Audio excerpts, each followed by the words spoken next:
Okay, good evening, everyone. I apologize for the late start. About 5 minutes of 7, I tried to punch in all the codes and I had to reboot my computer to get it to work. So with my apologies, this is the June 24th hearing on the villages at East Milton. My name is John Leonard. I'm chairman of the Board of Appeals. With us tonight is board member Jeffrey Mullen and board member Nick Gray. The purpose of this hearing this evening is to hear from Jennifer Corcoran regarding an update of the progress that's being made with the possible revision of this application and the preparation of plans to be submitted to the town's peer review experts. So unless there's something to be said before we start the evidence, Ms. Corcoran, I know you're there, but I can't see you on my screen. I'm here. Oh, good. There you are. I think we're like the Brady Bunch tonight. There's so many different boxes that I think everyone's screens can't fit everybody. Well, that's probably the case, but certainly welcome back to the Board of Appeals. And we're thrilled to hear the progress that you and your team have been making. Thank you. So I'm going to try to share. Oh, nice. I have sharing capabilities. Let's see.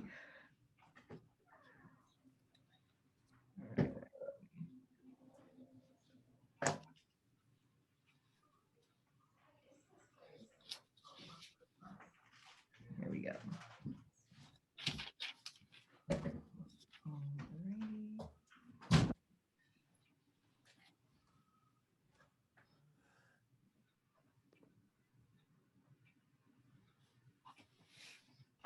All right. So thank you very much, Chair Leonard, for the welcome, and also hello to members of the board, peer reviewers, and other town officials. Feels like it's been a while at this point, and hope everyone's summers are off to a good start. So we are coming back tonight to share with you the progress that we've made so far on the residences at East Milton, which, as you'll remember, is a comprehensive permit application submitted by my company, the Joseph J. Corcoran Company, in partnership with the Falcone companies, both of Milton. So what we've been doing over the past few weeks is really kind of diving deep into the peer reviews that were received, as well as, reviewing the comments that we've been hearing over the past few months. And we think that we are headed in the right direction. I will say that tonight we won't be presenting like brand new slick plans, but there's a reason for that. First of all, the plans take quite some time to revise. So we want to make sure that before our professionals put pen to paper, that we're headed in the right direction and that we'll have a completed and hopefully final proposal at the end of all of this. And so we're going to be just kind of reviewing the steps that we're planning to take, hoping to get some feedback from both the board and the peer reviewers. And then we're looking forward to also, once we've submitted our written responses to the peer reviews, we will be hopefully participating in a working group session with members of the board and the peer reviewers to kind of collaboratively work on the plan and bring it to the finish line. So thank you all so much, already for the input that we've received. And we're looking forward to sharing the updates. Because I think it's headed in the right direction. So first, I'll give a broad strokes overview of kind of the developer side of it. We'll then turn things over to Connor Nagel from VHB, who will discuss the updates to the stormwater management system.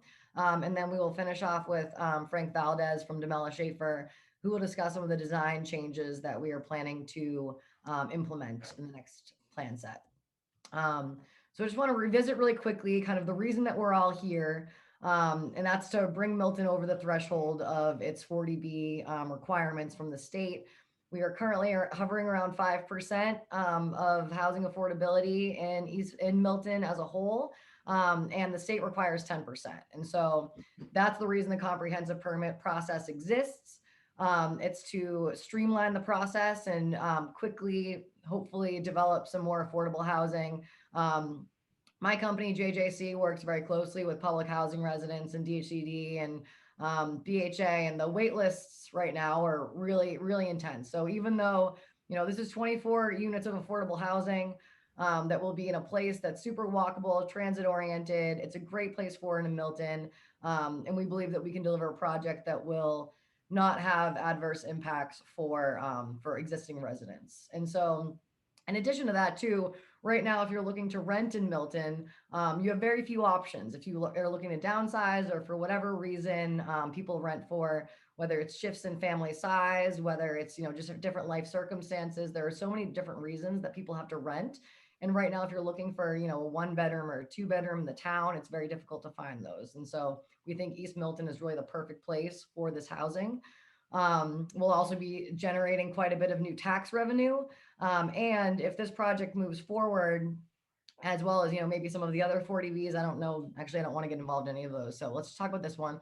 But it would offer a safe harbor for about 2 years if we make a 1% of progress towards the housing goal. So it would go from 5% to 6%, which is certainly not nothing. So that would give the town some time to plan, some time to, contemplate where else to put the affordable housing that it needs.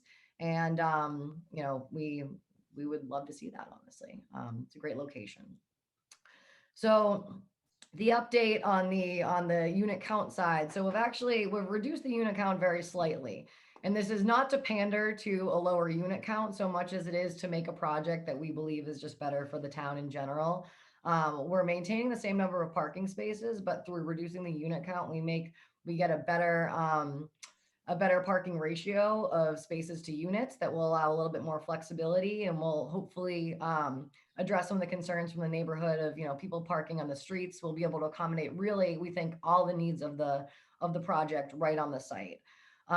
We'll still have 25% of those units being affordable, which will now be 24 total units. Those will be affordable to households making 80% of the AMI or less. The design is very similar still. We've made a few tweaks and changes, but we still think that this is really the right orientation, the right design, and the right feel for the neighborhood. Keeping the unit count around where it is also allows us to have a full-time professional manager on site, who will be able to, address issues as they arise. And also, we'll have a very experienced person on site to also, make any necessary tweaks to the operations of the building if need be. The garage parking and the surface spaces remain the same, but we believe that the new unit mix that we have also will allow for, as we work our way into this post-COVID world, we've noticed a shift across the market towards a preference for larger units. So people now want to have an extra bedroom, they want to have an extra den. And so we think that, as well as, kind of having a more marketable unit mix here, we'll also be providing people with spaces to potentially work from home if they're continuing to do so. And so that was really huge for us as we kind of, dive into making this project really much better for Milton. A lot of also the feedback that I've received has been people saying that they want to live here. And as I kind of look at the unit types that they might want, I'm thinking, it might make sense to kind of decrease the number of studios. Suburban developments as a whole maybe aren't as much of a studio market, but we still want to accommodate those, single person or 2-person households through 1-bedrooms and 1-bedroom dens. We've added more 2-bedrooms kind of to have that spare room opportunity for people. And also the 2-bedroom dens, for people who are, again, looking for extra space. We've maintained the same number of 3-bedroom units. So this is going to bring us over our requirement. So the 40B requires 10% of units to be 3-bedroom. This is now slightly over that, but we think that same market that's looking for maybe the 2-bedrooms might be inclined, again, in the interest, I keep saying spare room, but I think that everybody understands after the year that we've had that people are looking for a little bit more space. And so we're trying to just make this as smart of a development as we can. And like I said before, this also helps out with our parking ratio. So now, as opposed to having 12 extra spaces, we have 18. So now we're very comfortable that we'll be able to really accommodate, everything from move-ins to food deliveries to, the visitor and those types of activities right on site. And so we just have a little bit of extra wiggle room now, which we think is both marketable and responsive to the comments that we've received. Um, so we also this slide we presented a version of this before, but I did want to revisit kind of the TDM measures. And again, these will all be outlined more specifically in the response to the peer reviews from Carrie Pike, who's our HS8 Howard Stein Hudson traffic engineer.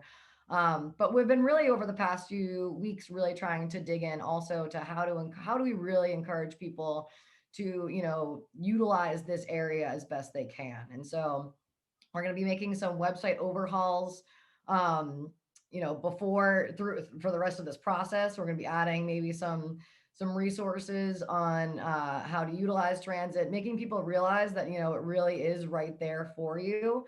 I mean, there's ridership has gone down across the MBTA, so we'd like to be part of bringing that back up a little bit. But some things that we're planning to do, obviously having a professional manager on site will be able to handle changes to operations in the event that loading becomes an issue or something like that. We're going to be encouraging use of transportation, both by offering orientation packets to new tenants and residents and making it really a crucial part of our marketing. So when people are coming to visit as prospective residents, they'll be introduced to the idea that they are 1.4 miles away from Wollaston T Station, which is, certainly walkable to some. And easy access to buses that will take you to Quincy Center or Ashmont, and you can be downtown in not so long. We're also looking into having a transit screen in the lobby, so that will be providing the times for an Uber to arrive, or the times for the bus to arrive, or the walking distance to a certain place. And also we are trying to encourage, we've talked a lot about bikes in this group, and so we're continuing to kind of finesse the plan to actually build for that. But then there's also the encouragement factor. So can we distribute in a welcome packet maybe some safe biking routes for prospective tenants to take?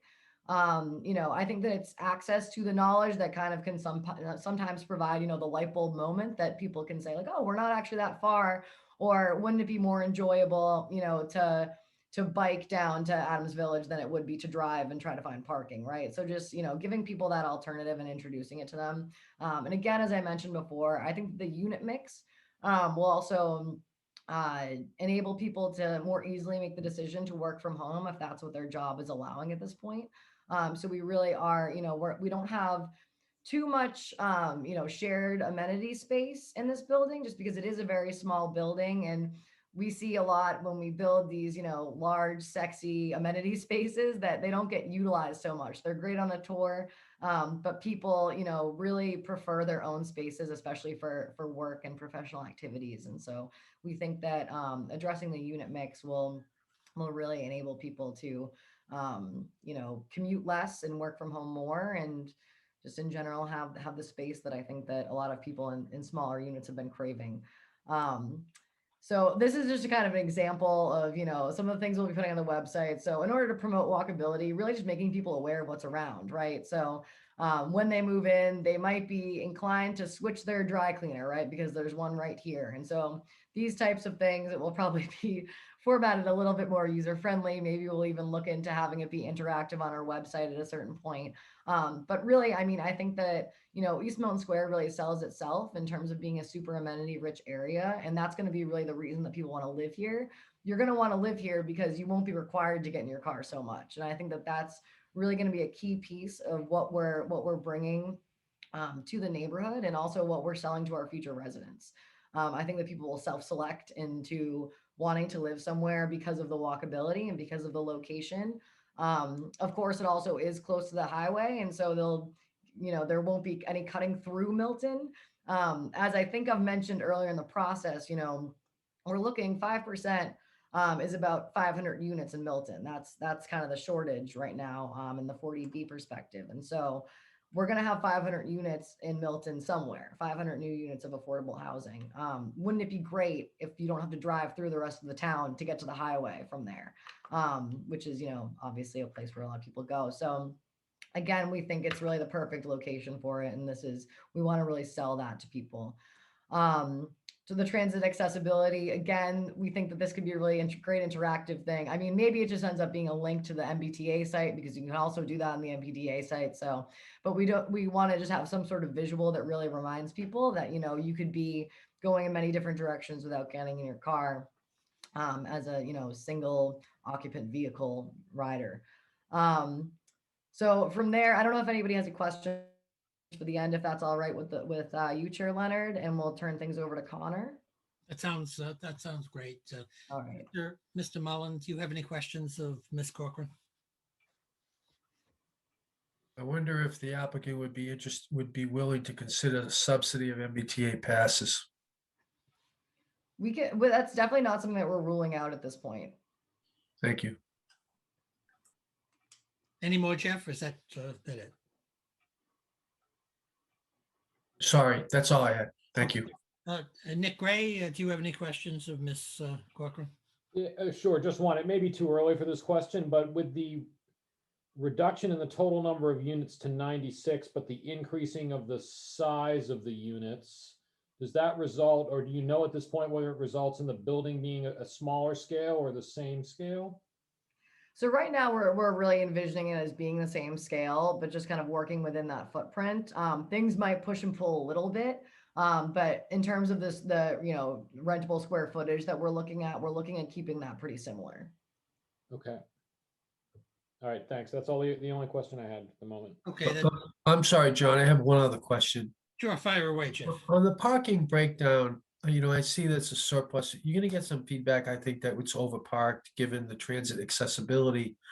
I wonder if it couldn't be something maybe more like the resident parking and then visitor parking, so that, because if the overall goal is to keep people out of the neighborhood, it seems to me that it's more likely that people who are going to be parking in the neighborhood are more transient visitors. So I'd be interested in that kind of breakdown too. That is, if you live there, you get one space, but you don't get more than that, or perhaps even less than that. But if you're a visitor, these are what we have for you. That kind of thing. I mean, really want to lean in a little bit about the, harnessing and limiting the parking for residents, but designing it so that it really achieves the overall goal, which is to not have people parking in the neighborhood. Right. I know. So that's always kind of the challenge, right? Is that, we've got people on one side saying more parking, and then we've got people on the other side saying less. And, in terms of, and we keep going back to kind of the marketability too. I would love to have it be like, car free. But in terms of the division between resident parking and visitor parking, can you expand on that a little bit? So, Well, I'm thinking, it seems to me that, I want to go visit my aunt who lives here or whatever, my sister or whatever. But the sister has a space in the building, so she's all set, but the visitor doesn't. So right. the visitor is more likely to park in the neighborhood. It just seems to me. So what I'm encouraging, or I'd like you to think about, is not just breaking down the parking by units, but also providing a specific dedicated parking availability for people who are visiting.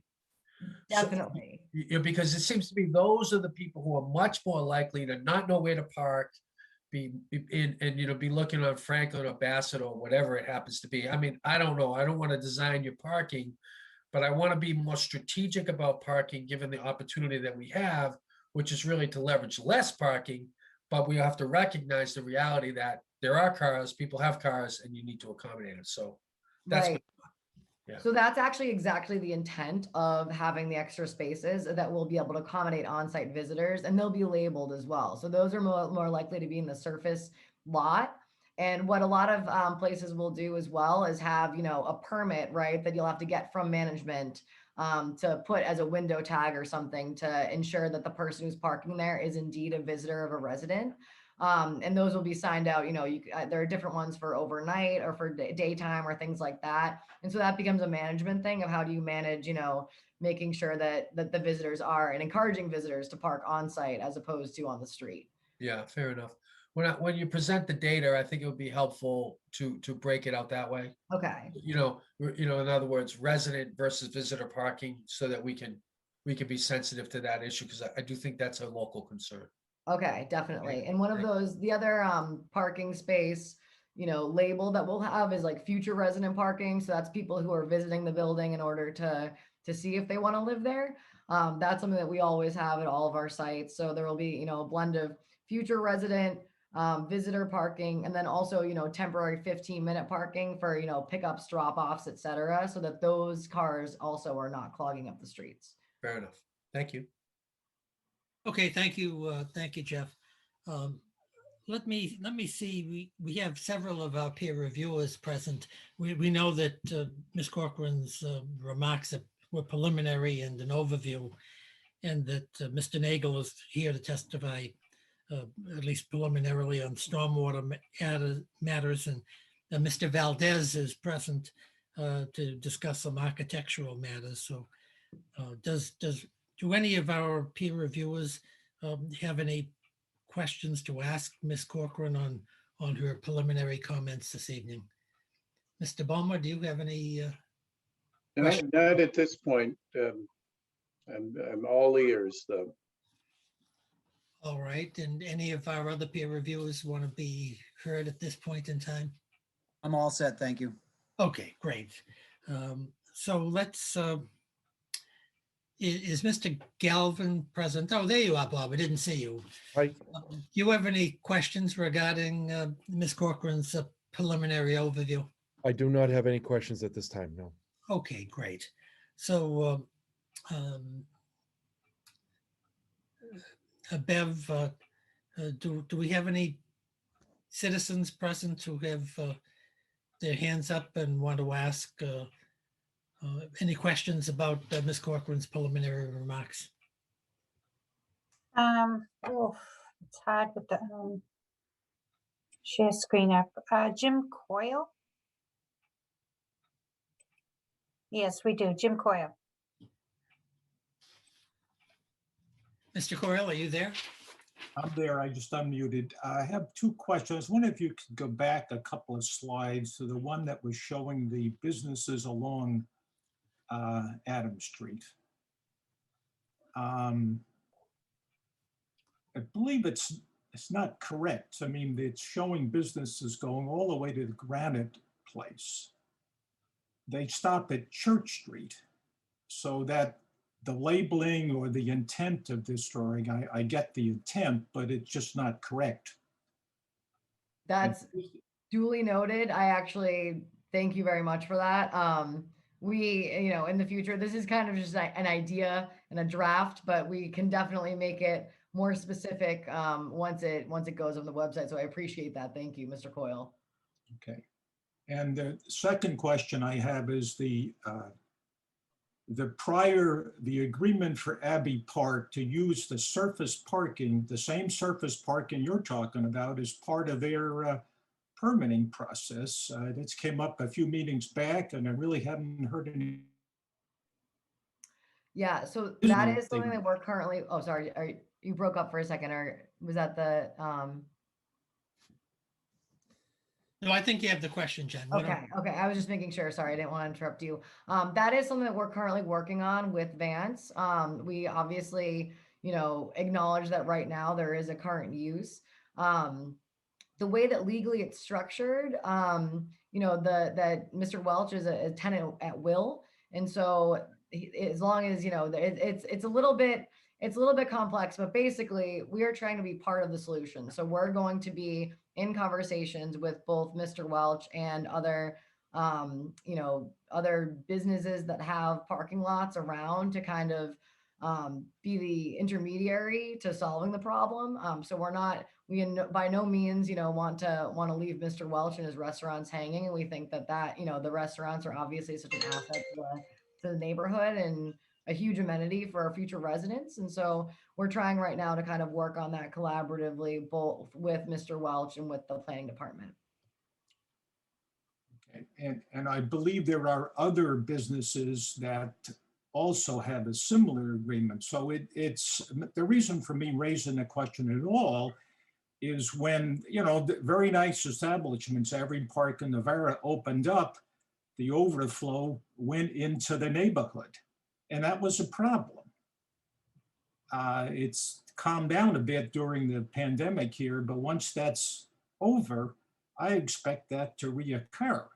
And I think the traffic consultants, both for the developer and for the zoning board, need to revisit that subject and be part of that, so that it's not end up with parking arrangements that are just totally impractical or people will never use, such as going down to Dolan Funeral Home or something like that. It's very far, and it's not within sight of the establishment businesses. I believe it affects 4 or 5 of them. It's not just Abbey Park, my understanding. Now, maybe I'm wrong, but I think we need a broader look at that whole parking arrangement there. I mean, in the prior iteration of this project, when the Falcones were doing it themselves, it was a big issue.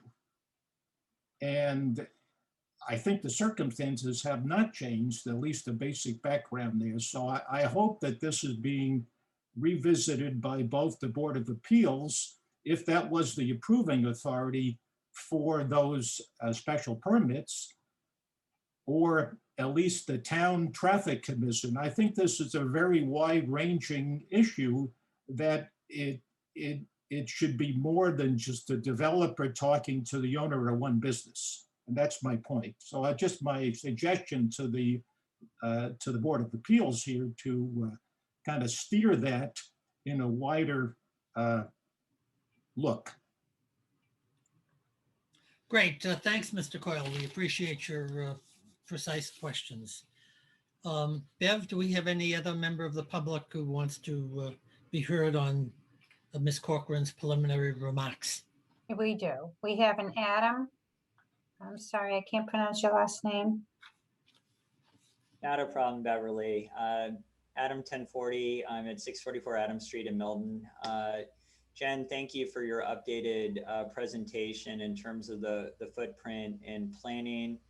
I think you bring up some interesting points in terms of the goals of this project, or at least the purported goals, to make this less about tenants needing to park, but more about them doing things with the businesses in terms of walking. And I'm bringing up a related concern about this that I was just curious what your thoughts were on how this could be best addressed. At this stage on Adams Street, even before this project is being proposed to be built, which will do a lot with concerns for traffic during the time in which it's being built, there's a lot of trucks that service the businesses on Adams Street. They park on the street, and it oftentimes creates a lot of problems where there's one lane of traffic for cars to try to pass each way. There was unfortunately an incident recently you may be aware of a pedestrian being struck by a bus that was trying to cross the street on Adams Street. And what you're proposing is building units where people are going to be spending a lot more time walking around, with a footprint which you've stated is not going to reduce in size, so it's not going to create more room for the pedestrians to walk. There's a lot of concern on how these delivery vehicles are currently parked, and I was curious if you had any additional ideas on how the delivery vehicles could be better accommodated with your building plans. Because this isn't just about traffic congestion. I mean, there certainly is going to be concerns about overflow parking. This really gets down to public safety and concern about the tenants that would be living in these residences, and making sure that them and other pedestrians would not be struck by other cars that are trying to get around trucks and have limited visibility. Yeah, so we have in previous hearings heard a lot about the loading issues. And so as much as, it's certainly an issue. One thing that is going to improve it, at least on Franklin Street, is where the sidewalk improvements that we're making will include both street trees and bike racks. So it will no longer be possible for a UPS truck, as we've seen, photos to park on the sidewalk right there. So that's one thing. I mean, we've dug a lot into kind of, the parking and the loading in East Milton Square. And unfortunately, it seems, based on both our traffic study and the previous traffic studies that we've looked at, and the parking studies and the loading studies, that it's really an enforcement issue. And so, we can do our best to be obviously a part of the solution to that. But at the end of the day, I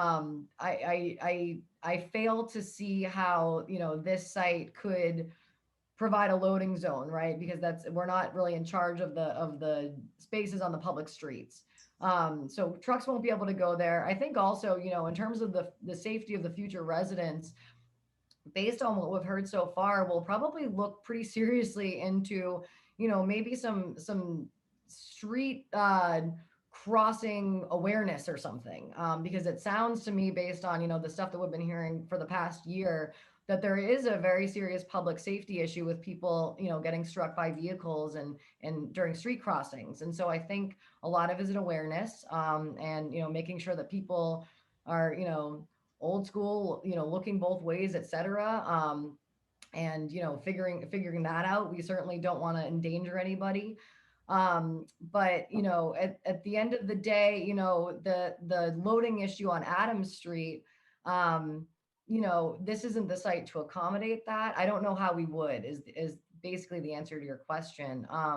One thing that I had heard be discussed, last year, was the potential of making Franklin Street a one-way. Again, that's not really part of this project, right? We don't have the authority to do that. But there are several things. I think that parking and loading has been, studied and studied again in East Milton. We've read them. I know that, Tim has counted the cars, and there are actually, over 300 public parking spaces in the East Milton area.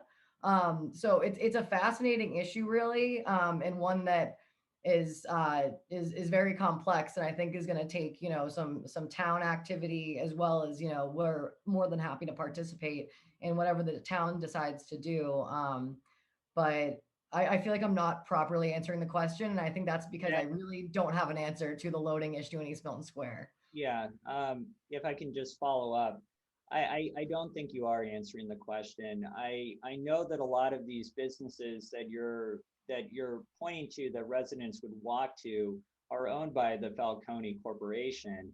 So again, if the concern is enforcement, and the goal is for these businesses to thrive, and the goal is for the residents to be safe, and there's concerns about the size of the units, and there's concern about the number of the units, and there's concern about pedestrians and the fact that there would be more pedestrians if you have a larger unit, the answer of the town needs to enforce the loading and unloading of trucks, that seems like you're kind of ducking the bigger issue here, which is that we really need solutions that ensure that if we are going to have an expansion, a responsible expansion of places for people to live in East Milton, and we're marketing this as a place that's pedestrian friendly, you can't just say, well, it's up to the town to enforce the fact that trucks shouldn't be loading and unloading on the street. You need to look at the realities and ensure these individuals can live safely in this community.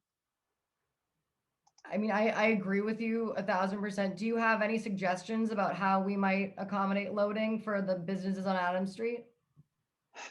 I mean, again, I'm not an architect, I'm a physician. Humbly, what I would say is, I do think that these streets are quite narrow. I think, the efforts to have the, some of the offsetting with the trees, that creates a barrier for the pedestrians. The challenge is, of course, that doesn't eliminate the visibility issue.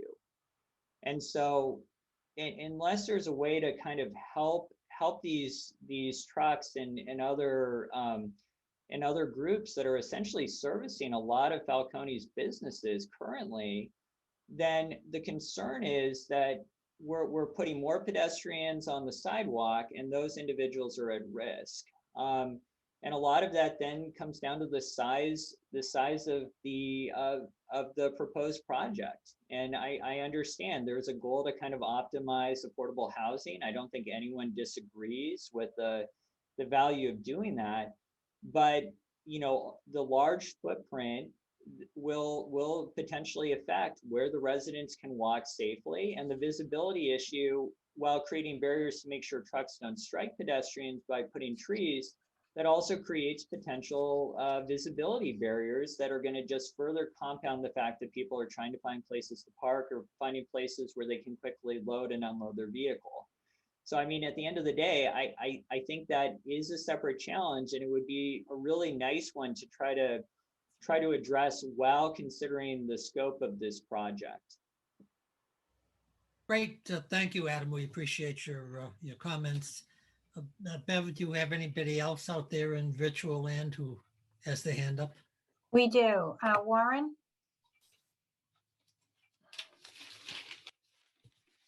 Hi, good evening. Thank you very much for giving me the opportunity to speak.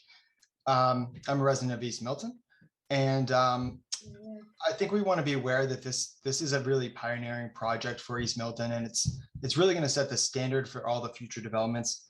And I appreciate Mrs. Corcoran taking the time to think through all this and answer all the questions. I know it's not easy being the first one. So I do want to bring up 2 points. From my understanding, the apartment occupancy limits in Massachusetts are based upon the apartment square footage.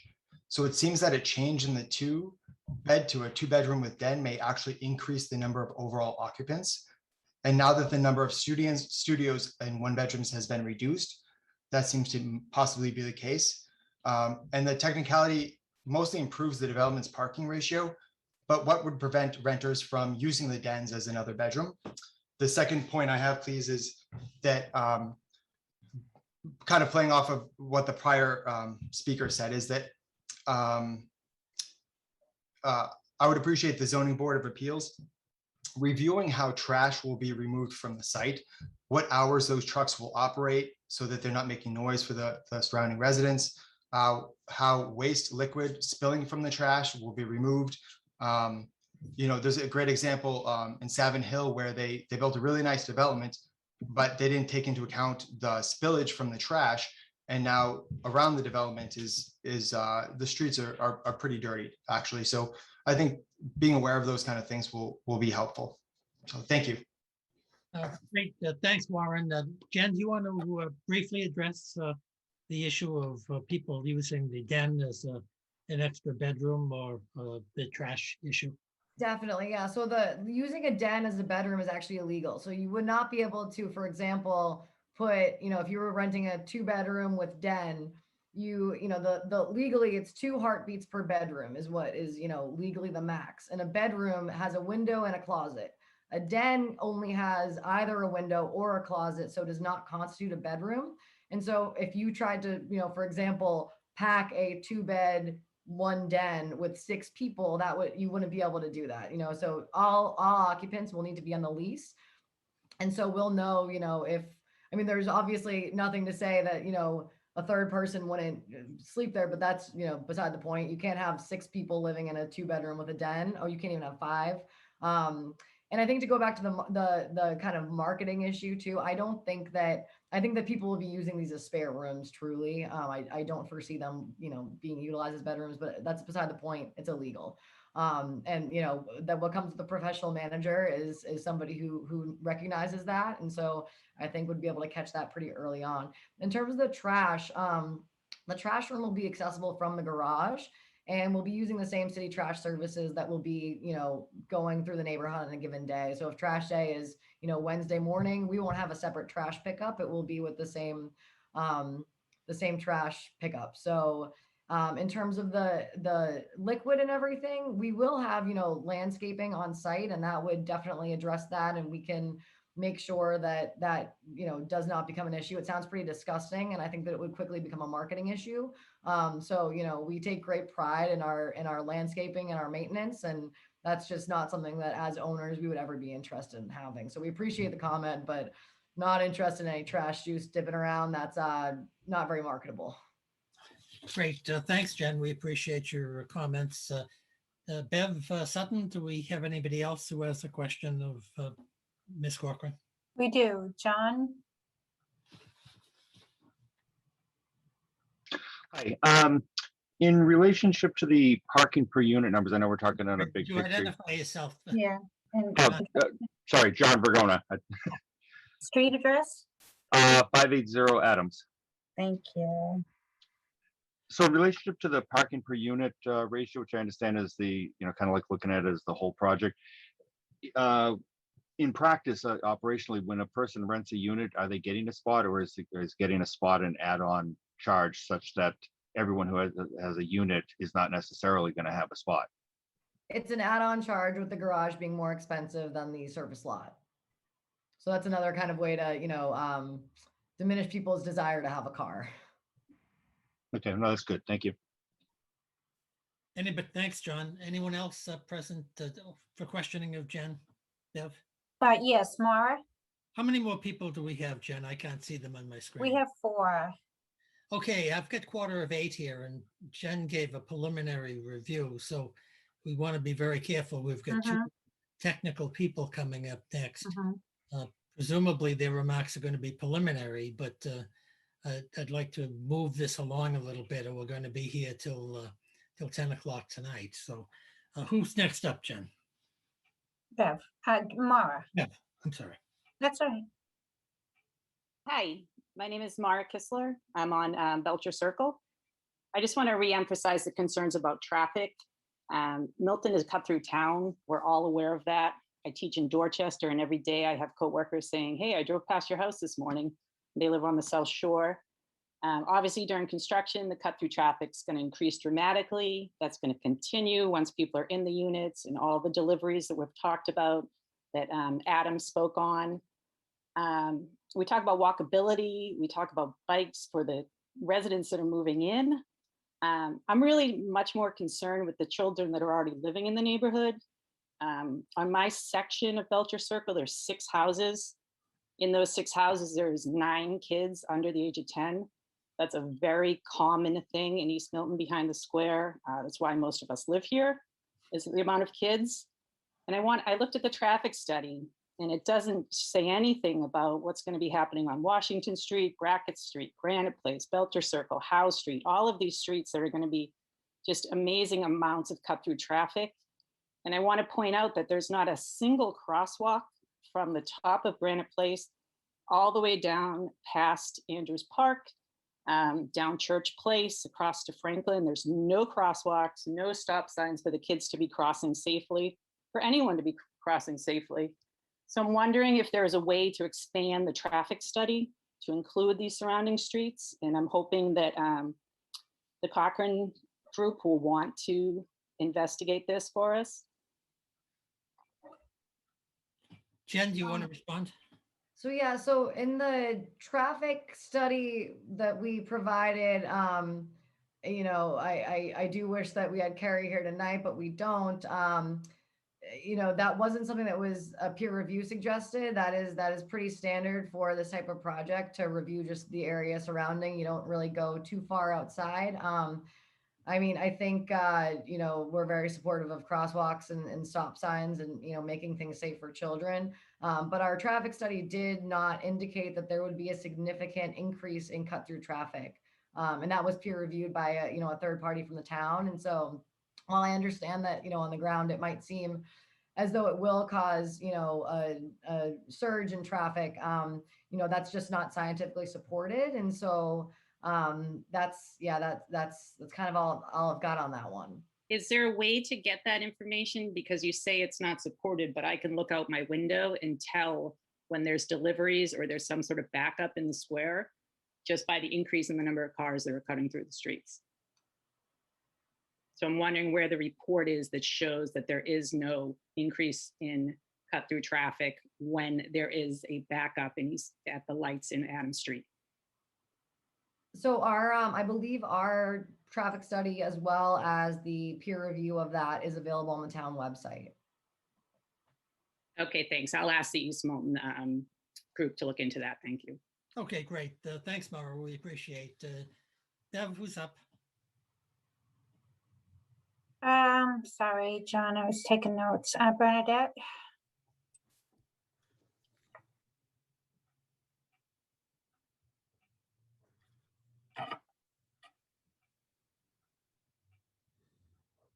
I'm sorry, I don't hear anybody. Bev. No, she's not. Okay. Okay, why don't you just move on to the next person? Can you hear me? Oh, hello? Can you hear me? You're on. You're on. Oh, okay. This is Bernadette McAvoy. So I grew up in the town, and I'm raising my children here in Milton, and love this town. I care so much about my family, all my neighbors that have been here since before we moved here, and my family moved here in 1969. There's 5 siblings out of the 7 living in this town, raising children. This town is really dear to my heart. What I'm seeing is concerning. Oh, I'm sorry, Bernadette, I'm sorry. Can you, if you have a question of I Jen, have a question. Yeah, I do have a question. I have a question. a question, because we're gonna be running late tonight. Yes, I know. I have a question. I guess it's just, I get so emotional because we care so much about this town, and everybody who, lives in East Milton cares so much about this town and this neighborhood. And there are people that have worked countless hours to really, make sure that the residents of East Milton are benefiting from, any project that comes this way. This doesn't seem to be the case. I don't see benefits here to the residents who are existing here. I have a question. What are the benefits? Would you ask your question? Yeah, thank you, Mr. Leonard. I know. I know. Last time you laid down the law to me too. I'm here. I'm going to ask a question. Would you stop for a second and let me say something? You're making arguments and speeches, and we're here to ask Jen a question regarding her preliminary remarks. If you have a question, you don't have to have a 5-minute wind-up to ask the question.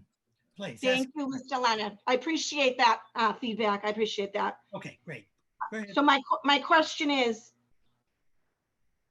how are you addressing the concerns of the residents of East Milton? How are you showing that you actually are listening to the residents of East Milton? How are you showing that you're going to take anything that the residents of East Milton have said into consideration when doing this project, which is a monstrosity, and it's urbanizing our beautiful town right before our eyes? Thank you, Mr. Leonard. I got it. Thank you.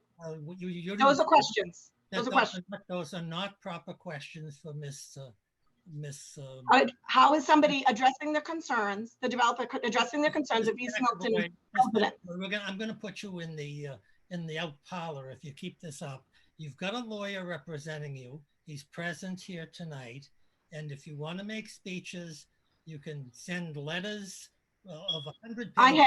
I have, and I've spoken many times. Keep doing it, but we're going to say you're not going to ask Ms. Corcoran that type of question. It's an improper question. Do you have a pertinent question to ask her regarding? I've asked it, and I've spoken many times. I just don't see that the concerns of the residents are actually being addressed. Well, okay, at least you don't think so, but thank you for your comment. I don't see it. Somebody tell me. That's why I'm waiting for a response. I want to hear it. We don't care what your arguments are. They're not pertinent here. You're out of order. And so we're going to move on. We're going to move on to the next person who has a pertinent, relevant question to ask Ms. Corcoran. It wasn't an argument. It was a question. How are they addressing the concerns of the residents? I'm not debating. Bev, would you take Ms. McAvoy and? I'm going in the penalty box. Thank you. Thank you very much. Box, and we'll remember that. And you'll get. You'll only get 2-minute penalty. That's what we're going to do for you tonight. Bev, would you? Thank you. Thank you. Nice to be here tonight. Thank you very much for participating. Bev, who's our next person who may have a question of Ms. Corcoran? Bob Kelly. Okay. It seems like this is the only one left. Okay, because we have 2 other witnesses who are going to be. Yes. Yeah. Okay. We'll keep Bob Kelly as the last, I guess. Mr. Kelly. Okay. All right. Thank you. Thank you, everybody, for your attention to the details of this project. Bob Kelly, 65 Franklin Street. Good. Thank you, Ms. Corcoran, for the update. 2 quick questions. Where will the employees of the building park? Number 1. And number 2, where is the update to the revisions to the parking? Now that the building is going to be approximately 50% multi-units, that equates families, and most families these days drive SUVs, not Civics, not Honda Civics. So the peer review had pointed out that there was an issue about the parking, that too many of the spots were for tiny cars. So again, the question is, where is the update to the parking for residents? Yeah, And- so to address the first question, employees, now that we have the 19 extra spaces, we will be parking on site. So we'll accommodate all the services of the building within the site itself. In terms of the compact vehicle comment, a compact vehicle is not necessarily, you know, a tiny car. It's, you know, a lot of cars that are on the road today. And we don't see the, you know, the change in the unit mix to necessarily equate, you know, more families, although obviously according to fair housing, you know, we don't get to dictate, you know, who is coming. It's, you know, families or non-families or really, you know, whoever qualifies.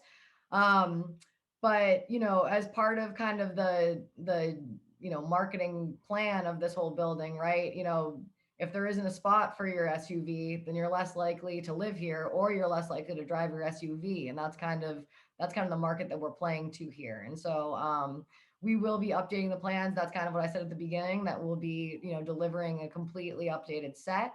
However, you know, we're later on in the presentation with the other two professionals, we'll be outlining a few more changes.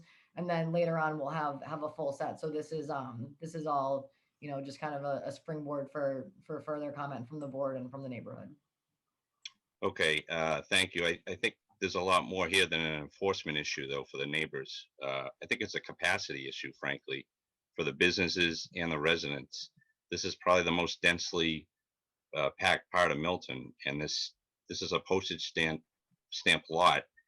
And unless the project is reduced, you know, significantly, it's not gonna work. Thank you. Thanks, Mr. Kelly. We appreciate. Ms. Corcoran, do you want to move on to either Mr. Nagel on stormwater issues or Mr. Frank Valdez on architectural issues? Certainly, yeah. I'd invite Mr. Nagel to cover the stormwater update if he may. Great. Mr. Nagel, are you there? Yes. Good evening. For the record, Connor Nagel with VHB, the site civil engineer. Thanks, Mr. Nagel. Welcome to the Board of Appeals. Thank you. Why don't you bring us up to date as to the status of stormwater management? Certainly. So we received Mr. Reardon's comments, Mr. Reardon from Tetra Tech, his peer review of our system. Our initial system, in the absence of geotech, was designed conservatively as a sand filter, and then pumped to regulate the flow back to the municipal system. Since the initial design, we have received some geotechnical input, and it is favorable to groundwater recharge or infiltration.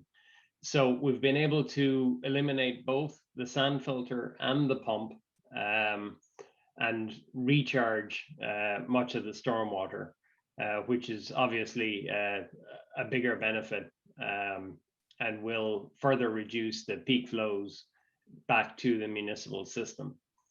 We are subject to the requirements of the MS4 permit, those being to, in broad terms, to mitigate peak runoff, which I mentioned we will do, and to remove much of the phosphorus and total suspended solids from the stormwater.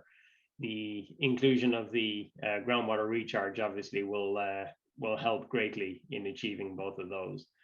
So we're working through the details of that.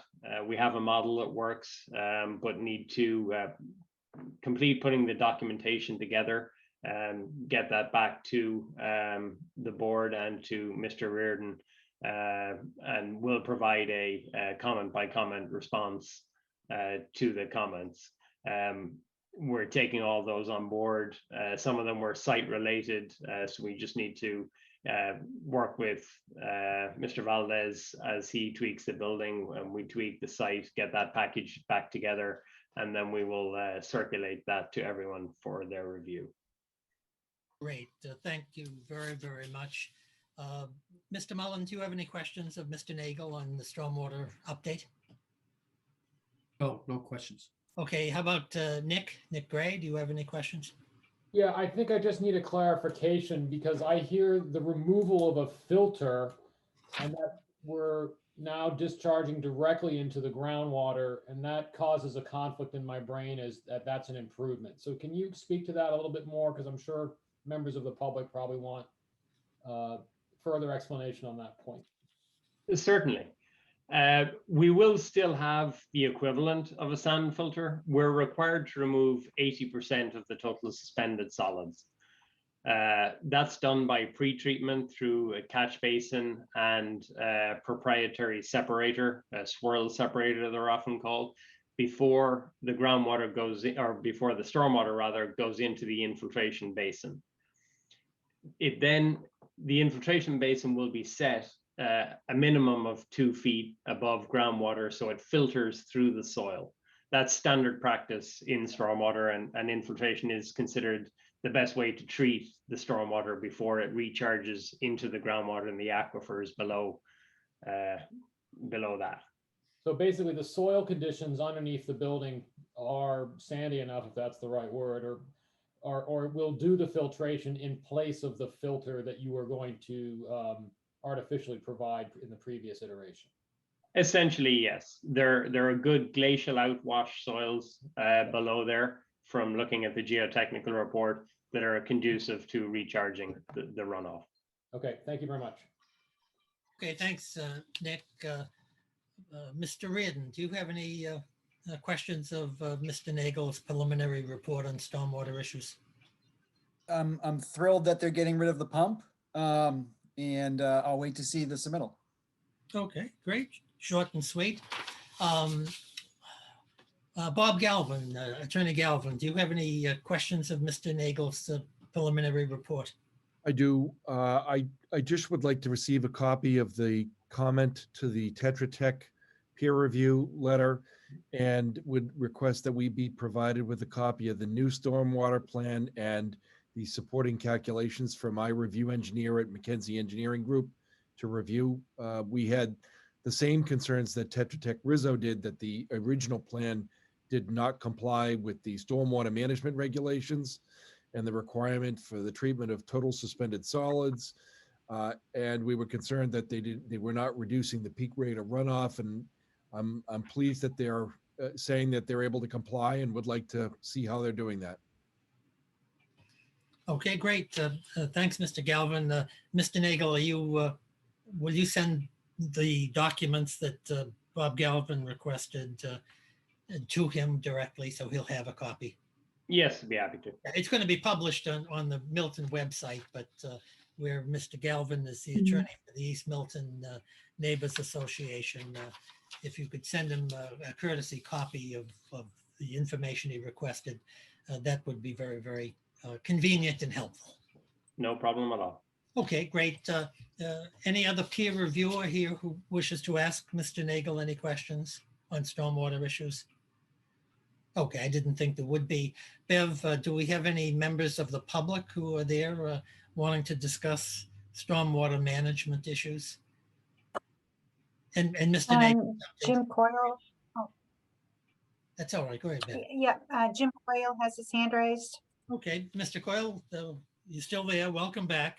No, I am. I just have a quick question here. I'd like to understand how the stormwater runoff from the adjoining buildings along Granite and Adams are factored into this. For example, and one concern is the stormwater discharge on the Granite Avenue is what looks like one roof drain system for the entire complex of businesses that goes through the Adams Court there, and it's very, very close, only a few feet away from the property line.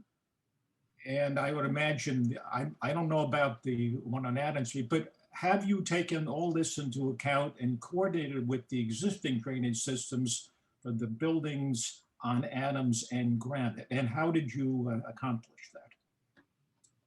So the drainage systems for those buildings that you mentioned don't come through our site. What we are looking at are the connection points that we would have in Franklin Street, and there is drainage in Bassett in front of the property. So we are analyzing the runoff from our property to those and the hydraulic capacities of those municipal pipes. The rooftops of the other buildings that you mentioned enter those pipes in the municipal system. So we would be making sure that we don't increase runoff from our site, taking capacity that those drainage pipes would, or the drainage from those sites would need. But Okay, they're not interconnected on our site. All right, but one my concern though is with the one of the other peer reviewers' questions at previous meeting is that some of these pipes are very close to the building that's proposed, the current boundaries here, and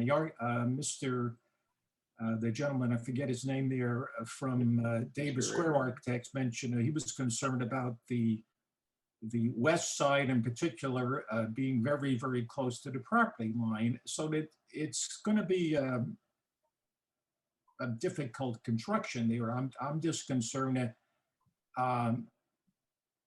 to be able to, I mean, Mr. Nagel, does your company do the the structural engineering as well, or is that a different company? And no, the structural engineer would be a different company. Right, then Site Civil. Then I'm done with my questions then. Okay. Okay, thanks, Mr. Coyle. Bev, does anybody else have questions of Mr. Nagel? No. Okay, great. Thanks, Mr. Nagel. We appreciate your comments. And Jen, do you want to put have Mr.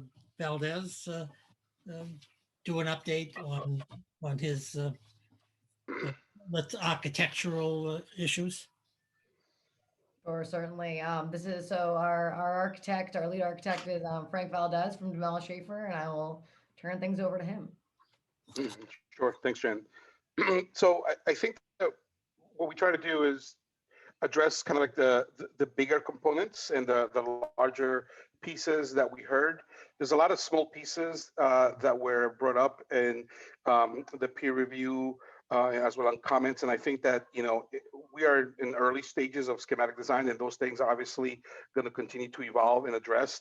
Like, for example, the energy efficiency of the building and components. And I think that, Milton is a stretch code town, so we will have to comply with all of the sustainability components and address those as we move into that. So in the slide that you're seeing right now, I think that one of the comments was about the safety of pedestrians moving through the Adams Court. I think people were concerned about the Bocce Court location, and we heard that, and I think that it's one of the components that we can definitely look at removing and just making it just more passive and not be having type of activity. So we are definitely going to look at that component and try to remove it. The move of the sidewalk to the opposite side of the underpass for a continuous walkway, I think that's something that we're also going to address, and I think that we heard that. The one big thing that we are looking at and will continue to explore is the pushing back the face of the building on Franklin Street. I think that we heard some of the comments and some of these suggestions, and I know that we could definitely, from looking at it, we can definitely push the building back 2 feet at this point. And we'll continue to explore to see if there's any more opportunities to add without impacting too much the parking in the rear or the green spaces. So we'll definitely be pushing it back 2 feet and give those 2 feet back to the sidewalk in that side. We heard about electric vehicle charging stations, and we're definitely going to be adding those. We're going to have 4 on the surface lot and 4 in the garage, and each of those 4 will serve 8 spaces. So we'll have a total of 16 EV charging stations for the component. The other thing that we heard about is on the corner of Bassett and Franklin Street. There was concern about the pull-out area, drop-off, delivery part that we had tried to accommodate, that it didn't seem to be welcome from a safety perspective and from sidelines. So I think that what we'll do is that we'll remove that drop-off area, and we'll give it back to landscaping and a more passive landscaping component, so that it'll be part of the sidewalk and part of the landscape component. Another thing that we heard was about bike parking and storage. And even though we couldn't find a specific requirement in the town, what we decided to do is grab some spaces and allocate a large storage for parking for bikes in the first floor. So what we will be doing is combining two of the storage that we have, and we've redesigned the MDF room, and we'll be providing a space dedicated for bike parking inside the building that could be accessible for the tenants of the building. One of the things as well that we heard about, is there another slide after this?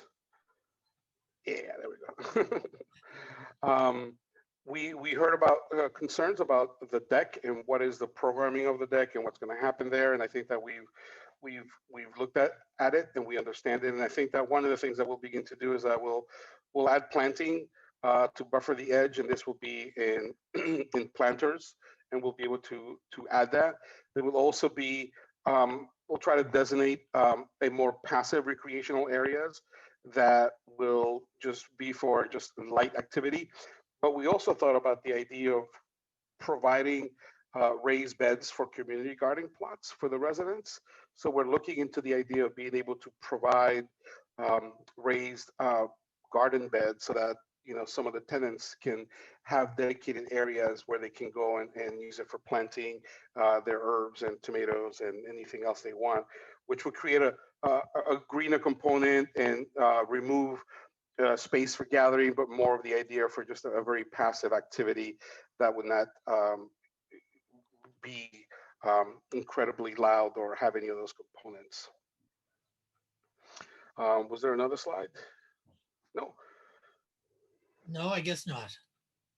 I think you're out of slides, Mr. Valdez.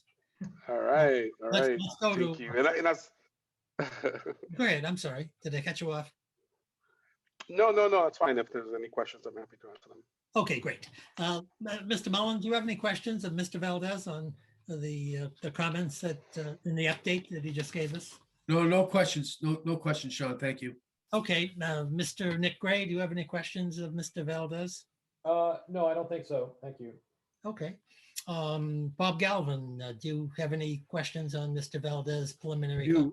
I have, I think, 4 quick questions, and maybe I'll just ask them quickly and they can answer them in due course. The pedestrian corridor that was located between Bassett and Adams, has there been is there an agreement yet which would facilitate the development of a walkway in the manner that it's been proposed in the plans?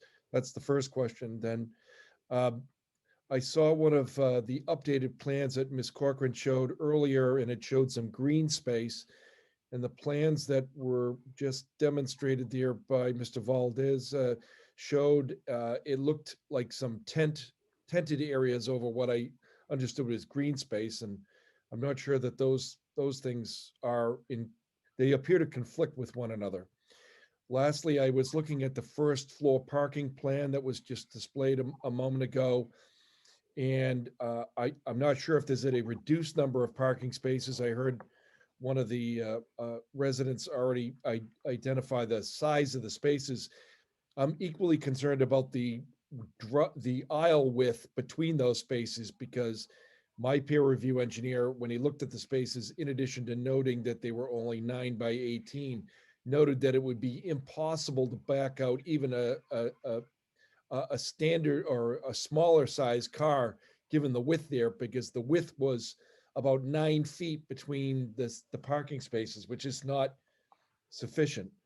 And then my last question is, why wouldn't the applicants just make that entire roof deck a green space area where there isn't an area to congregate, so that the neighbors are not subject to an area where there'd be parties? Because that's really the concern that we have, that there'd be noise that would carry through the entirety of that neighborhood that's abutting it. And I think no one would be opposed to more green space up there.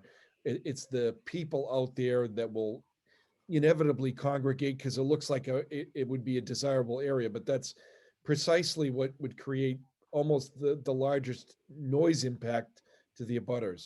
But we have other concerns, but why not just make it an entire green space area?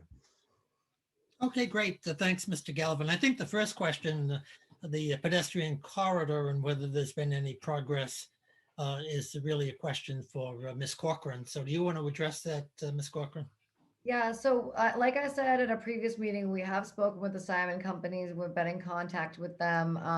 They should be soon submitting a comment letter to the towns, that you have that on record, a record of that conversation. And like I mentioned previously, they had no resistance to the idea of the pedestrian walkway. They were extremely receptive and actually thought that it would be a boon to their tenants and their buildings.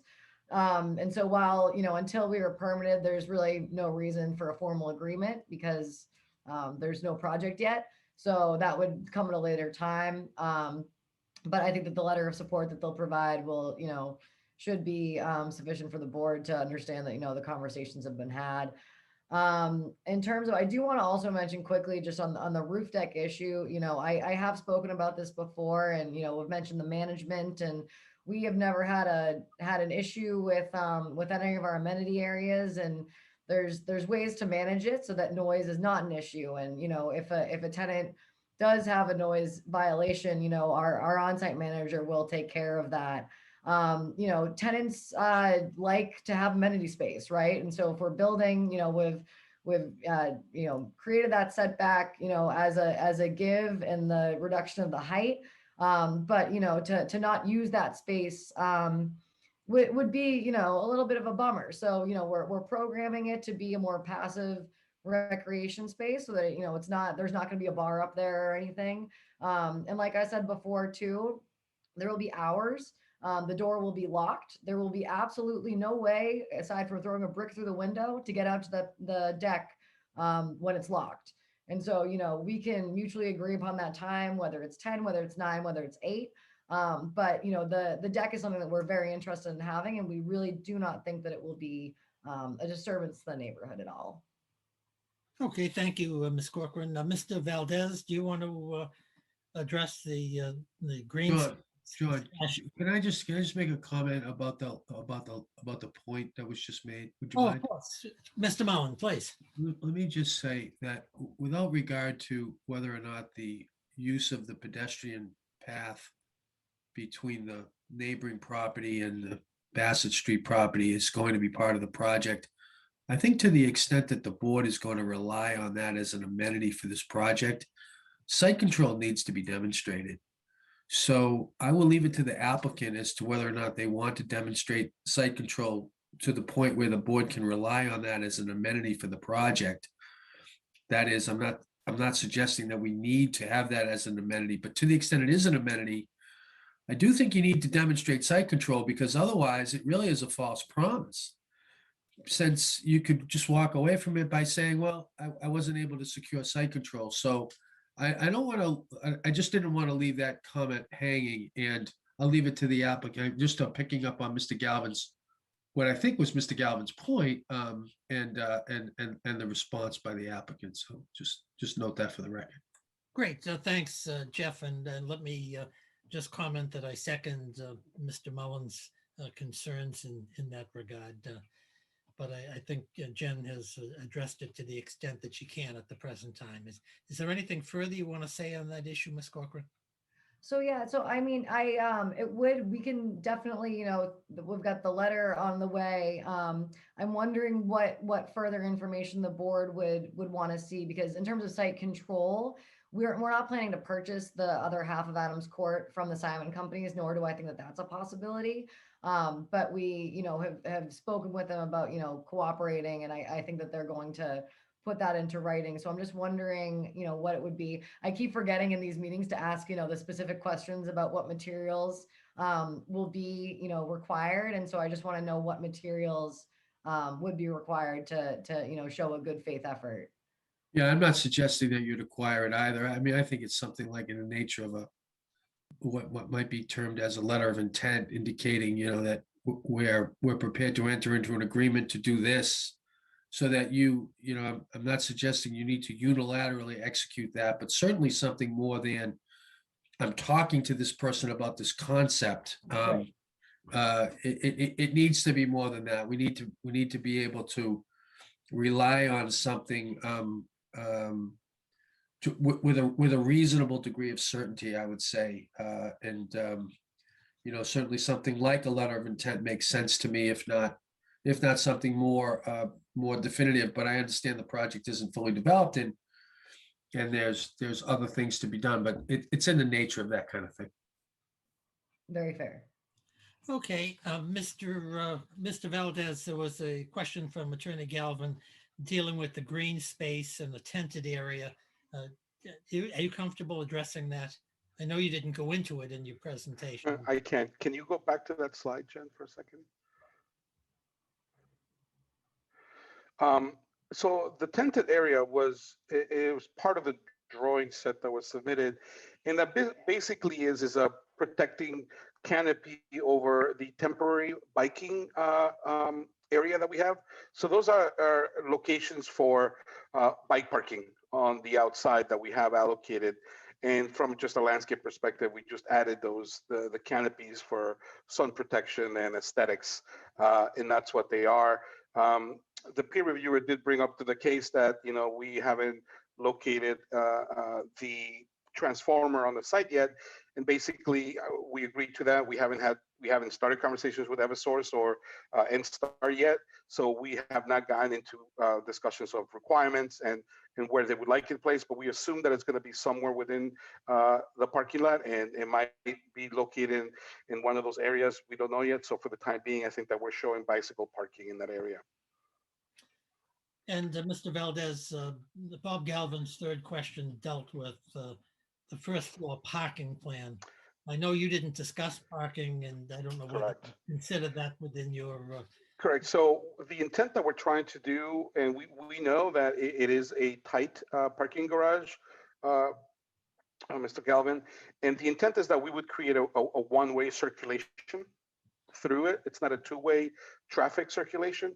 So we would begin with a single aisle traffic circulation for it. And the width of the aisles is about 17 to 18 feet in width, clear, which is 3 feet under the requirements on a parking garage for a double circulation. So I think that there's plenty of room to move and back out on the 17 feet. And that's why we left it to be just a one-way circulation throughout the traffic, in and out. So we definitely understand that it is a tight site. We're trying to put as much parking that we can to satisfy the requirements and to satisfy the program. And this is one of the approaches that we took. So at this point, this is where it stands. Could I just ask a follow-up then? Sure. So my concern is that center drive aisle, which was listed as one way, and if you even just took a piece of paper and you sketched out the length of a parking space there, you just, particularly the spaces that are abutting the columns, which I assume that the blocks are, you just can't, you wouldn't be able to turn a car. And the reason why parking spaces are designed to be bigger than the cars is because we all know that some people don't pull all the way in and some people pull too far in, but the reality is the turning movements don't work in there when you have it. And I think correct. And no, that's a concern. So you don't really have functional spaces there. No, you're correct in your observation. I think that one of the things to note, Mr. Galvin, is that this is a preliminary plan layout. This is what we are assuming initially from our perspective that the column layout would be. I think that it could definitely and will definitely change to be greater. We were being very conservative initially, and we wanted to make sure that when we're engaging the structural engineer and we're designing this, I'm not a structural engineer. We established this to the best of our abilities to provide a structural grid. This is definitely going to change, and I think that your observation is key. I think that we would want to do that, and I think that as we continue moving forward, we will be providing a better grid layout, and not column to column as we're showing it. I mean, I think that we're being kind of like just built-in suspenders at this point, but we would definitely want to be observing that and finding ways to increase the space so that you can accommodate the cars appropriately. Great. Thank you, Frank. Mr. Galvin's last question, and I think Ms. Corcoran addressed it a little bit, is why not make the roof deck an entirely green space area to prevent raucous gatherings and wild parties? Do you have any comments on that? I mean, I think that the way that Jen entered it, I think that we want to add some amenity. There wants to be some control. I mean, I think that there are challenges as well to creating an entire green space area above as well that come with a multitude of other components. I think that we're continuing to explore this, and I think that right now we're trying to address it by trying to reduce the activity, add planters for gardening, which would probably take about, I would say that anywhere between 30 to 50% of the deck, by placing those and have those have activities for just planting. So it would incredibly reduce the ability for people to be gathering out there for a party.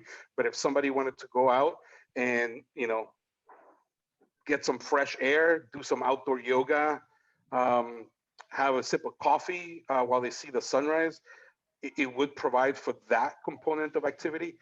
But I think it would not provide the ability for large gatherings and parties up there. Great. Thanks, Mr. Valdez. Mr. Galvin, are you content with your questions? Yeah, I mean, the point I think that, the residents that I represent, I think are trying to make is, if you owned an acre of land or just under an acre of land, or whatever the site is, and you weren't in this particular location, and someone says, I'm going to put 100 units on a site, you can understand people's heart being shocked. And some of the clients that I have lots that are 10,000 square feet, and they say, geez, do you think I could put 25 units on my 10,000 square foot lot? I think that's the problem that we're really having here. And it seems like, I think Mr. Kelly is the one that raised it. The capacity, it's not an enforcement issue. Yeah, that might help, but it's a capacity, and it's such a big project that there just isn't enough room, and you're going to take up things that other people are already dependent on. And I think we're seeing this pressure and in so many different ways. And I think some of the issues that we raised tonight and I raised are just kind of just to repeat our concern that we're not opposed to a development here. It's just one that it's got to stay on this site, and it's got to be able to be self-supportive without a major adverse impact. Thanks, Mr. Galvin. Appreciate your comments. Ms. Sutton, do we have any members of the... John. Jeffrey, I'm yes. sorry. In light of the testimony we heard from Mr. Valdez and the question, I know the roof decks come up a few times in these hearings. I wonder if the applicant might not be willing to consider a condition on the use of the roof deck to try to address the local concern that's been expressed. I think that the condition would be appropriate, depending on obviously its impact on the marketability of the building. Okay, fair enough. Subject to additional discussion. I just put that out as a concept for how this issue could be reasonably addressed. And I hadn't thought of that until I heard the testimony on what the purpose of the roof deck is, but I have heard concerns about the neighbors. And I do think that's legitimate, and it sounds in local concerns, which is what the board is primarily focused on. So let's maybe we just mark that down for future consideration as this hearing advances. Great, thank you, Jeffrey. Ms. Sutton, are there any? Yes, there's one, Jim Coyle. Oh, Mr. Coyle is back again. Okay, Mr. Coyle, So welcome. I have two quick questions. And a follow-up to what Mr. Mullen asked about the status of the alleyway, or whatever we like, the walkway. There are 7 environmental monitoring wells on there that have specific language. It says, do not fill monitoring well by MCO. I would like to, and I think the public needs to know, what is the status of those monitoring wells? That's if if the applicant is intending to use that alleyway, that should be disclosed, not tonight, but, you know, when it's appropriate. We'd like to hear, as a resident, I would like to hear back about that. And the second thing, I didn't get a chance to coordinate with Mr. Galvin in advance here, but the density of the project here. Earlier this afternoon, I sent a quick email to Beverly Sutton, and I did I looked at the Mass Housing website looking to find a project that's in a residential area or adjacent to one, and I didn't find any that had anywhere close to the density proposed at this project here. And I gave 8 specific examples. Ms. Hutton, I would ask, would you please share that with the members of the board? I'm sorry I didn't get it to you sooner, but I have discussed this subject with members of the East Milton Neighborhood Association in the last couple of days here. And the reason that some of these projects had a buffer zone around them, and some of them had a travel lane for fire trucks around the perimeter, and they had screening for residential neighborhoods if they were right on the edge of it. I think it would be appropriate. Would Mr. Lander, will you share that with your fellow board members, please? And I think that's something that maybe perhaps at a subsequent meeting, Ms. Corcoran could address that subject, because I think there are so many public safety issues that Mr. Kelly talked about earlier that have not been addressed. And the fact to come here tonight and budge at all in the size or the footprint of project did not really, well, I have other questions. Maybe I'm out of order here, but I have them for Mr. Beamer, I think. It might be more, will we get a chance at a subsequent meeting to ask Mr. Beamer some follow-up questions? You will at the appropriate time. It's Mr. Bowmer, but you'll have plenty of time to ask Mr. Bowmer questions. Okay. So with respect to the second question that you asked, sure, we'll be not only willing, but we'll with enthusiasm, we'll circulate any information that you have regarding the density of comparable properties and the like. And presumably that's something that Mr. Valdez and the development team can also consider at the appropriate time. We don't want to have a pop quiz on that issue. It's a serious issue, so it should be dealt with in a serious way. But that's an important question. And I'd like to ask Mr. Valdez if he can comment. And I'm not sure this is an architectural issue, Mr. Valdez, and if it isn't, don't be afraid to back off. But do you know anything about the status of the 7 environmental monitoring wells that apparently are in the alleyway? I do not. That is way above my pay grade. Okay, well, it's above my pay grade as well. Ms. Corcoran, just generally speaking, do you want to address that, or do you prefer to defer and actually get a probative and full answer from your consultants? Yeah, I'll get an answer on that. I do believe there was an ESA down on the site, and it's not ringing a bell, but I'll certainly look into it. Okay, it's certainly an important question that should be addressed. So thank you, Mr. Coyle. Appreciate your participation this evening. Bev, do we have any other member of the public who has any questions to Mr. Valdez? We do not. Okay, we don't. So I really want to thank everybody for their thorough participation here tonight.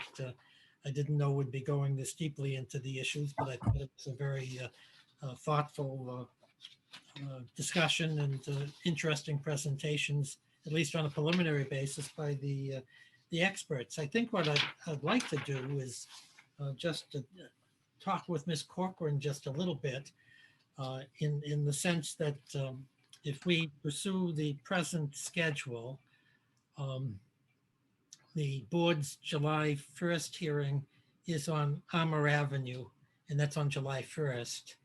And then going over to the 8th, I believe we have the Ice House back before the Board of Appeals, which would make the 15th of July the next suggested date for this particular application. And just in terms of the status of your plans and getting materials to the peer reviewers, do you think you'll be able to get your plans and revisions filed with the board and perhaps deal with a peer review conference on or before the 15th, or is that not timely enough? I mean, I think for my team, it is realistic. We're planning to submit other responses to the peer reviews in writing next week. And after that, I understand that we'll be able to schedule that meeting. I do know that Mr. Nagel is going, not to put you on the spot, Connor, but in terms of scheduling, we'll make it work with some, assortment of team members for that working group session. I would like to ask the board what format you'd like the revised plans in. Is it a full set? Is it just to get some clarity on that would be helpful for the team. Well, I have to be as equally candid with you. I'm not sure because I'm not an engineer.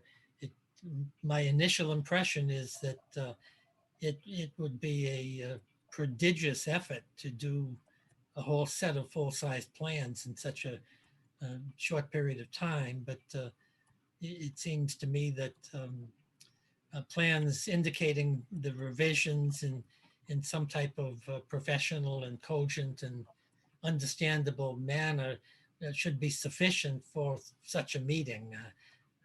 Mr. I don't know whether Mr. Bomer is still there. I don't see him on my screen. But I am. Cliff, is that in terms of the particularities of the revised plans? What do you and Mr. Reardon feel comfortable working with? Well, I'll pass it over to Mr. Reardon in a second, but I did, if I could take a few moments to respond to a couple things I've seen, and then I think that segues into what we would expect to see to have a productive working session. Yeah, that'd be very helpful. Go ahead. Okay. I think my initial responses, and we've seen it exactly as long as you've seen it, which is not very long.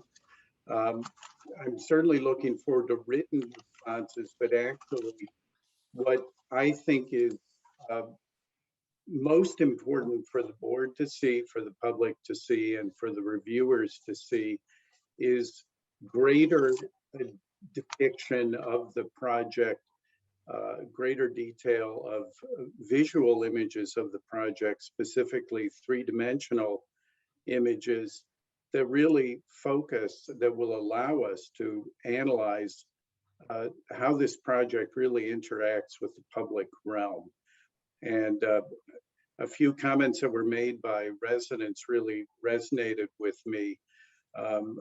One speaker pointed out that with an increase of population in the area, and the importance of really making sure that the public infrastructure that includes walkways, plantings, lighting, everything else that goes into making something really work, a project of this scale will really needs to show us what it's going to be. Another resident made a comment that I thought was really interesting, similarly focused of looking at this project as a kind of flagship. So I think the standards that you set as far as street making, I think about Boston's complete street standards. Many communities have really worked very hard for many years to really set out in front of developers what their expectations are about how wide the sidewalks are, how wide is the planting strip, how much space should there be in relative to the height of a building with a setback.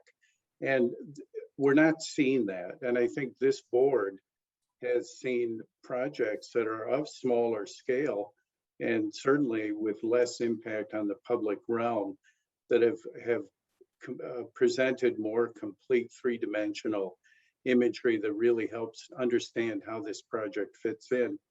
And I think if you look overall at the kinds of comments that we're hearing from the public, that is their concern. I think it's very clear that's a primary concern of the public, is how does this building really impact the public realm? I think a couple comments I would make, a few not really random, but maybe related comments. I think we did see in the site plan that the building had moved over 2 feet. Certainly creating more space on that side is, I think, critical. Whether that's enough space and whether that's setting the standard for what the kind of urban development that you really want to see in a transitional neighborhood like this is an open question to me. So I will point out another, I think, change that was a response to several reviewers' comments, which was eliminating that drop-off area at the corner, which was smart. I mean, that was not working. I'm an architect, and it was obvious to me it wouldn't work. I'm not a traffic engineer or a public safety officer, but it wasn't going to work. But the next question that anyone would ask is, well, then where is the loading going to happen?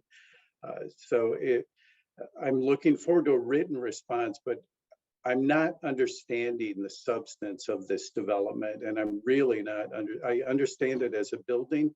I don't understand why it's sitting in that location. I still don't understand a lot of the decisions about the amenities, the scale of the amenities, the placement of the amenities within the building. But I'm frankly less concerned about that than I am about the perimeter of that building. What kind of street are you making with this building? The perspective sketches that are included in the materials are evocative. I think they do the job that perspective sketches are supposed to do, that architects know how to do, but that really isn't telling us how it's fitting in.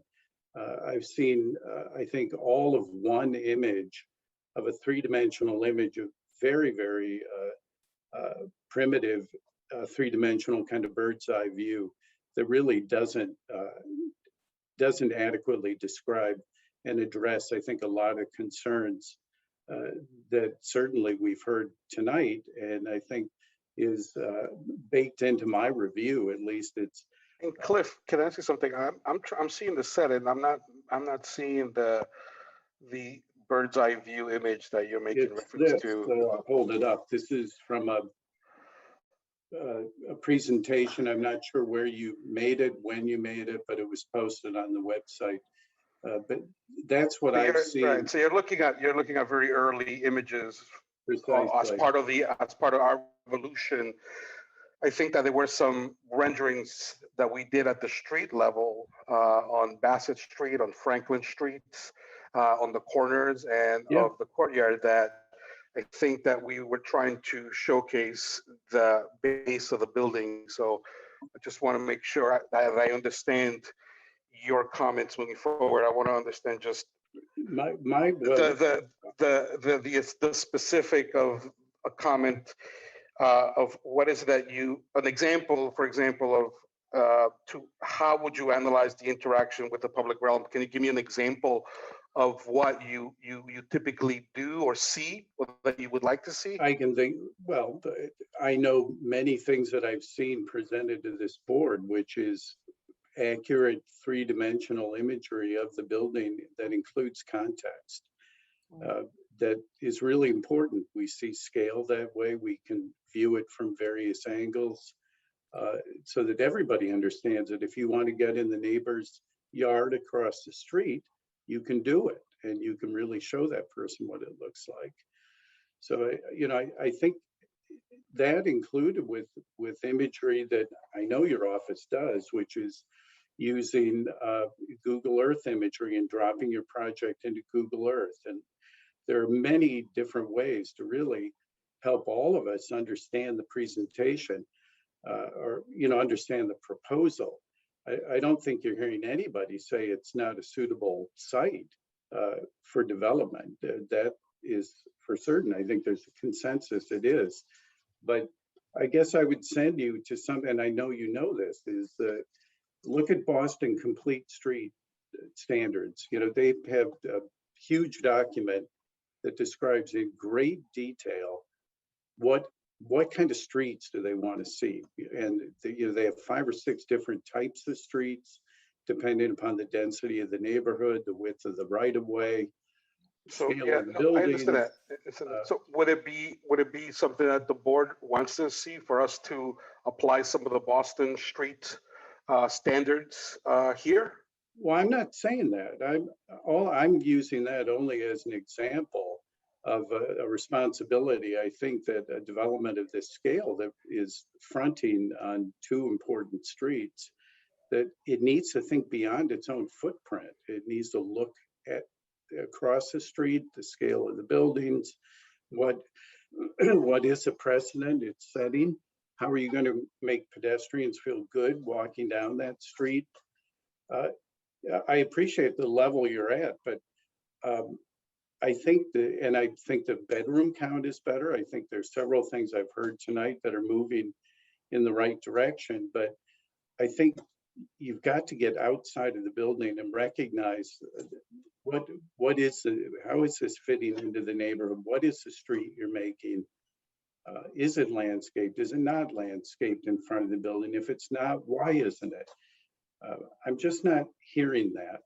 Well, I know I'm not hearing it. I'm not seeing it. So for me, I think to advance the discussion from an urban design perspective, that is what I'd like to hear about. Mr. Chair, if I might.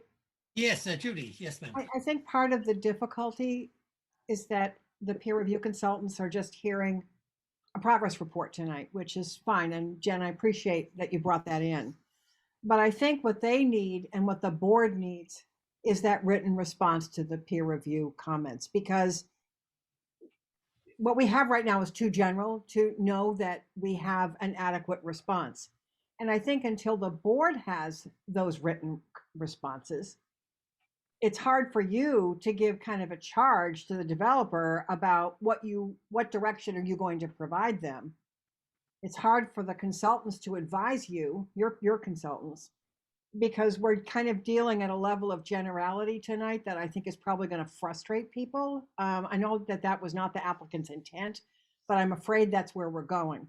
So I think the most important thing right now is for the applicant's team, the applicable disciplines, to provide a written response point by point to the peer review comments and have those to the board in ample time before the next meeting on July 15th. So the board and the peer review consultants can digest those comments and be prepared to discuss them on July 15th. I think until that happens, frankly, I'm not sure that there's even a purpose in having a work session, because there's no way for the board to give anybody direction tonight.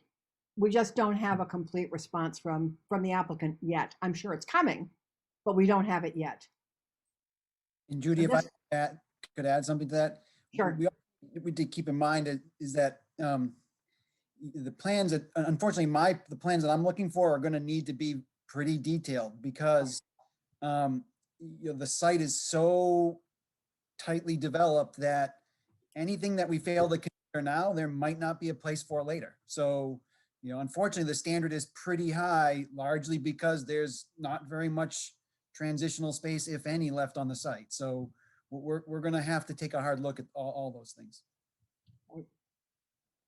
Yeah, thank you, Mr. Ridden. That's very very helpful. And even if it means that the hearing on the 15th maybe doesn't deal with engineering development issues, maybe we can do what we can do if preparing the type of detailed plans that you're suggesting it would not be able to be accomplished by the 15th. I don't think that's the case. I think the plans are detailed. We just need better detail and better clarification. So I think what we need is well within Connor's ability to provide. I just want to make sure people understand that there's not a lot of wiggle room. So if we get pedantic about what seem like minor details, or even what Attorney Galvin brought up, I mean, those are substantial problems with parking that sort of render their parking numbers unreliable. So we need to get into that level of granular detail at this point. Great. I think that's very helpful. Miss Judy Barrett, do you have any other things you want to add? No, I think that was really kind of the point I wanted to make, that let's just get the written comments and the supporting plans and documentation, bring that back to the board on July 5th, well, prior to the 15th. So everybody has enough time to read it. And then we can have an informed discussion about where this project is that night. Okay. That's my recommendation. That makes consummate sense to me. Jeff Mullen, do you have any further comments or questions or statements or whatever? All set, Mr. Chair. Thanks. Okay. How about Nick Gray? No, I think I'll let it stand there. I'll hold on. Thanks. So the issue then is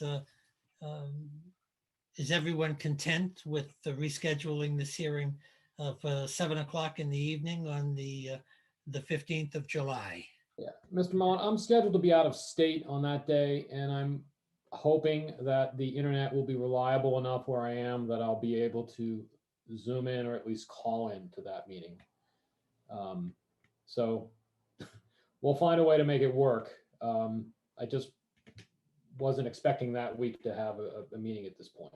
That's what I was going to say before. Okay, well, it's my understanding, but I don't pretend to be an expert on the matter, that if the chance you're in the Rocky Mountains or something, yeah, and the signals are not strong enough for you to be present virtually, that under the so-called Mullins Law, you still have an opportunity to review the tapes.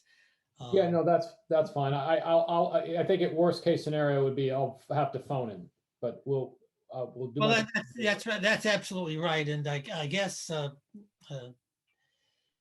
Nick, if you when you get to your undisclosed location, perhaps you can, a day or two in advance, you can test the internet. And it's a little spotty in that location, but I will find a way to get to a location where it works. That'd be very helpful. We appreciate that if you can do it. Yeah. So is there any other business to come before the board? Otherwise, we'll adjourn this hearing to the 15th at 7 p.m. Mr. Chair, could I make one small request?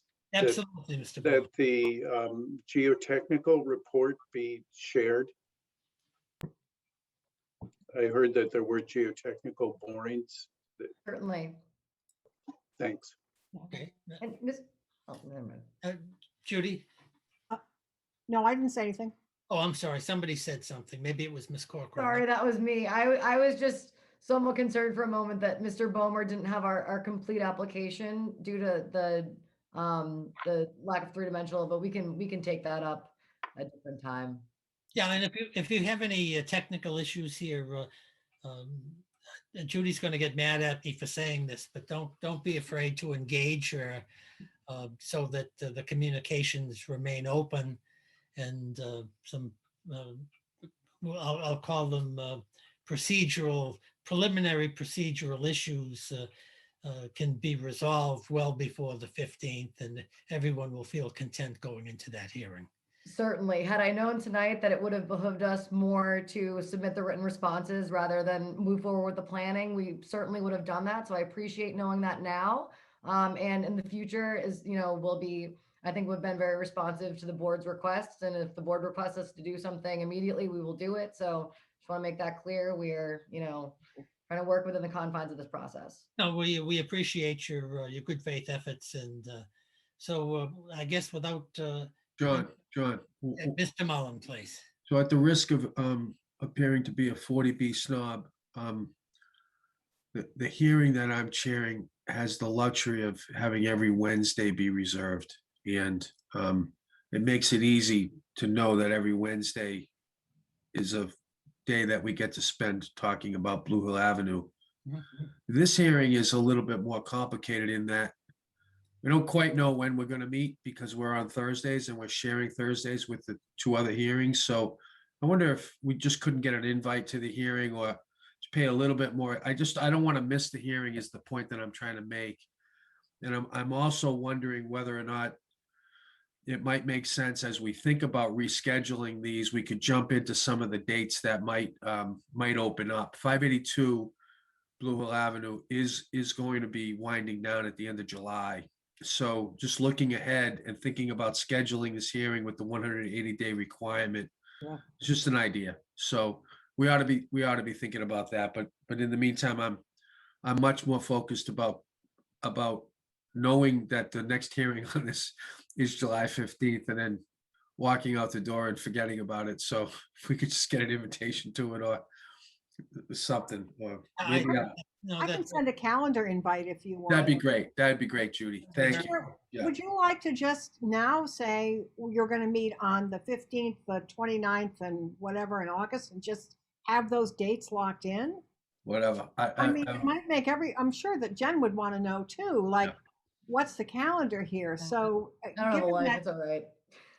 No, I mean, I think we all kind of need to know, right? We're all like people, we've all got lives. And so What are you going to do except on Wednesdays? I have you on Wednesdays. That's what I have.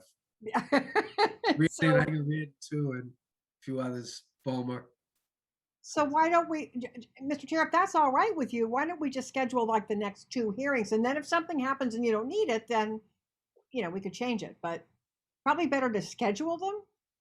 I think that's an excellent suggestion. I think from what Mr. Mullen said that he's content with that, more than content. He's probably overjoyed. But how about Mr. Gray? Nick is scheduling this particular application for the 15th and the 29th. Is that consistent with your thoughts? Mr. Gray? You're on mute, Nick. I guess he's hand signaling us, but Yeah, sorry, I was in the middle of checking my calendar and I lost all of my screen. So can you hear me now? Yes, we can, Nick. Okay, yeah. The 15th and the 29th of July are okay. Okay. That's a great suggestion, Judy. Thank you very, very much. We appreciate that. There you are. So if there's no other further business to come before the board, we're going to continue this particular hearing to the 15th of July. And we're going to then, after the 15th of July, schedule the next hearing for July 29th. And Bev can publish those with the clerk's office in due course. Okay. Oh, so if there's nothing else, it's now 9 o'clock or very close to 9 o'clock on what we thought was going to be a very short shrift hearing, but instead it produced a lot more information, and I think it was a very, very good meeting. I want to thank everyone for participating and welcome you back on the 15th of July at 7 o'clock and wish everyone all the best until that time. Evening, Thank everybody. you. Good night, everybody. Good night. Good night.